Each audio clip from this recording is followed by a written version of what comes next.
লিখিত। জিজ্ঞেস করেছেন একটি প্রশ্ন যে ইমাম মাহদী আলাইহিস সালাম বলছে, আলাইহিস সালাম বলবেন না, এটা শিয়াদের কথা। আম্বিয়া রসুলগণ ছাড়ার কাউকে আলাইহিস সালাম বলবেন। ইমাম মেহেদী রাদিয়াল্লাহু বলতে পারেন, আর মারা যাও রাহিমাহুল্লাহ বলতে পারেন, আর কিছু বলতে পারেন, বা ইমাম মেহেদী শুধু বলেন। ইমাম মেহেদীর আগমন হবে এই পৃথিবীতে, তা কি সত্য? হ্যাঁ সত্য। এই মর্মে বেশ কিছু সহিহ হাদিস আছে। সুতরাং ইমাম মেহেদীকে অস্বীকার করা হচ্ছে বিদাতীদের তরিকা, গুমরাহদের তরিকা। ইমাম মেহেদী আসবেন, এটা সত্য, এটা আমাদেরকে বিশ্বাস করতে হবে। জি। তবে শিয়াদের যে ধারণা যে তাদের দ্বাদশ ইমাম, 11 ইমাম চলে এসেছে যারা সকলে নিষ্পাপ, আর ইসনা আশারিয়া যারা ইরানি শিয়া বা এই মতবাদে যেখানকারই শিয়া বিশ্বাসী হোক না কেন, ইসনা আশারিয়া ফিরকা বলা হয়। 12 ইমামে বিশ্বাসী, তার দ্বাদশ ইমাম নাকি কোথাও কোন সুরঙ্গে পাহাড়ে লুকিয়ে আছে। হ্যাঁ, আর ওর নাম যখন আসে তখন তারা বলে মানে আজ্জালাল্লাহু খুরুজাহু, আল্লাহ যেন তাড়াতাড়ি বের করে নিয়ে আসে।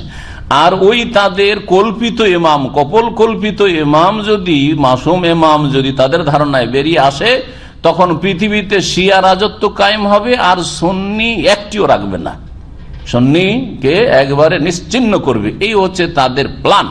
আর এই প্ল্যানে রাফেজি শিয়ারা পৃথিবীতে কাজ করে যাচ্ছে, ইহুদিদের সহযোগিতায়, খ্রিস্টানদের সহযোগিতায়। বর্তমান পরিস্থিতিটা ঠিক ওই রকমই।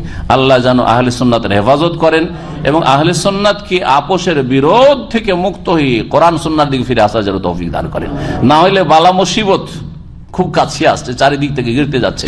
আল্লাহ যেন আমাদের সকলের হেফাজত করেন, আল্লাহ তার দিনের হেফাজত করেন, সাহাবাই কেরামদের হেফাজত করেন। কারণ শিয়া রাফেজিদের রাজত্ব যদি হয়, তাহলে সাহাবাই কেরামরা তো এখনই গাল খাচ্ছে তাদের কাছে, আর কত যে তাদের সাহাবাই কেরাম রাদিয়াল্লাহু আনহুদের উপর জুলম অত্যাচার হবে সেটা অকল্পনীয়, অকল্পনীয়।